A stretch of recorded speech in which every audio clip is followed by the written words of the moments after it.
विस्तारानं. केंद्र सरकारचं शेतकरी हिताला सर्वोच्च प्राधान्य आहे आणि त्यासाठी वैयक्तिक किंमत चुकवायलाही तयार असल्याचं सांगत शेतकरी हितासंबंधी कोणतीही तडजोड करणार नाही असं ठाम प्रतिपादन पंतप्रधान नरेंद्र मोदी यांनी आज केलं. हरित क्रांतीचे प्रणेते MS स्वामीनाथन यांच्या जन्मशताब्दीनिमित्त नवी दिल्लीत आयोजित MS स्वामीनाथन शताब्दी आंतरराष्ट्रीय संमेलनाचं उद्घाटन केल्यानंतर ते बोलत होते. शेतकऱ्यांच्या हिताला आमचं सर्वोच्च प्राधान्य असून भारत आपले शेतकरी, पशुपालक आणि मत्स्योत्पादकांच्या हितासंबंधी कोणतीही तडजोड करणार नाही. यासाठी कोणतीही किंमत चुकवायला आपण तयार असल्याचं पंतप्रधान नरेंद्र मोदी यांनी म्हटलं आहे. नवी दिल्ली इथं MS स्वामीनाथन यांच्या जन्मशताब्दीनिमित्त आयोजित आंतरराष्ट्रीय संमेलनात बोलताना शेतकऱ्यांच्या हितासाठीची आपली वचनबद्धता पुन्हा एकदा त्यांनी व्यक्त केली. शेतकऱ्यांचं उत्पन्न वाढवणं, शेतीवरील खर्च कमी करणं, उत्पन्नाचे नवे स्रोत निर्माण करणं या उद्दिष्टांवर सरकार निरंतर काम करत असल्याचं ते म्हणाले. हमारे लिए अपने किसानों का हित सर्वोच्च प्राथमिकता है.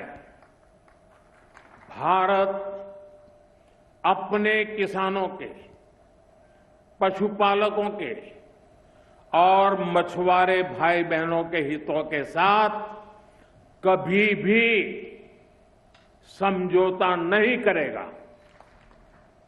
और मैं जानता हूं व्यक्तिगत रूप से मुझे बहुत बड़ी कीमत चुकानी पड़ेगी, लेकिन मैं इसके लिए तैयार हूं. मेरे देश के किसानों के लिए, मेरे देश के मछुआरों के लिए, मेरे देश के पशुपालकों के लिए आज भारत तैयार है. पंतप्रधानांनी या कार्यक्रमात डॉक्टर MS स्वामीनाथन यांच्या कार्यकर्तृत्वाला उजाळा दिला. स्वामीनाथन यांना अभिमान वाटावा असं यश आज भारतानं कृषी क्षेत्रात मिळवलं आहे. आज जगभरात जैवविविधतेबाबत चर्चा होते. स्वामीनाथन यांनी या पलीकडे जात जैव आनंदाची संकल्पना मांडली. खाद्यान्नात भारताला आत्मनिर्भर बनवण्यात मोलाचं योगदान देणाऱ्या डॉक्टर स्वामीनाथन यांच्यापासून प्रेरणा घेऊन आता पोषण सुरक्षेवर लक्ष केंद्रित करण्याची आवश्यकता पंतप्रधानांनी व्यक्त केली.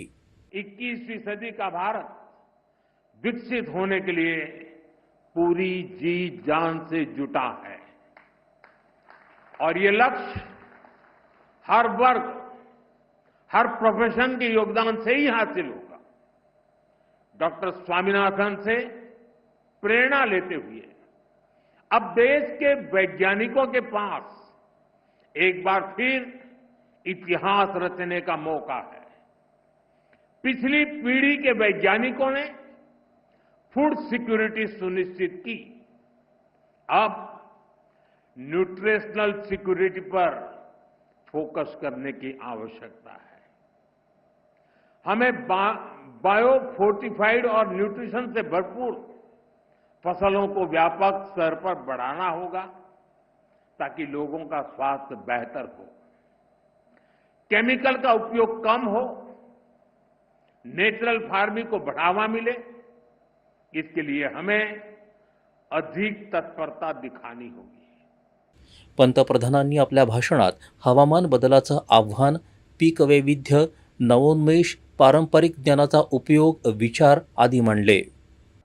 हमें क्लाइमेट रेजिलिएंट क्रॉप्स की ज्यादा से ज्यादा वैरायटीज को विकसित करना होगा. ड्राउट टॉलरेंट, हीट रेजिस्टेंट और फ्लड एडेप्टिव फसलों पर फोकस करना होगा. फसल चक्र कैसे बदला जाए, किस मिट्टी के लिए क्या उपयुक्त है, उस पर अधिक रिसर्च होनी चाहिए. इसके साथ ही हमें सस्ते सॉइल टेस्टिंग टूल्स और न्यूट्रिएंट मैनेजमेंट के तरीके से उसको भी विकसित करने की आवश्यकता है. साथियों, हमें सोलर पावर्ड माइक्रो इरिगेशन की दिशा में और ज्यादा काम करने की आवश्यकता है. ड्रिप सिस्टम और प्रिसिशन इरिगेशन को हमें ज्यादा व्यापक और असरदार बनाना होगा. क्या हम सैटेलाइट डेटा, AI और मशीन लर्निंग को जोड़ सकते हैं? क्या हम ऐसा सिस्टम बना सकते हैं जो उपज का पूर्वानुमान दे सके, कीटों की निगरानी कर सके और बुआई के लिए गाइड कर सके। क्रॉप डायवर्सिफिकेशन भी आज एक नेशनल प्रायोरिटी है। या कार्यक्रमाला केंद्रीय कृषी मंत्री शिवराज सिंग चौहान उपस्थित होते. नैसर्गिक शेतीवरच्या राष्ट्रीय अभियानावर वेगानं काम सुरू असून जमिनीची सुपीकता टिकवून ठेवण्यासाठी शास्त्रीय दृष्टिकोनातून काम करण्यात येईल असं त्यांनी सांगितलं. यावेळी पंतप्रधानांच्या हस्ते स्वामीनाथन यांच्या गौरवार्थ काढलेल्या नाण्याचं आणि टपाल तिकिटाचंही अनावरण करण्यात आलं. नायजेरियाचे शास्त्रज्ञ प्राध्यापक ॲडमोला ॲनेल यांना पहिल्या अन्न आणि शांती पुरस्कारानं सन्मानित करण्यात आलं. संसदेच्या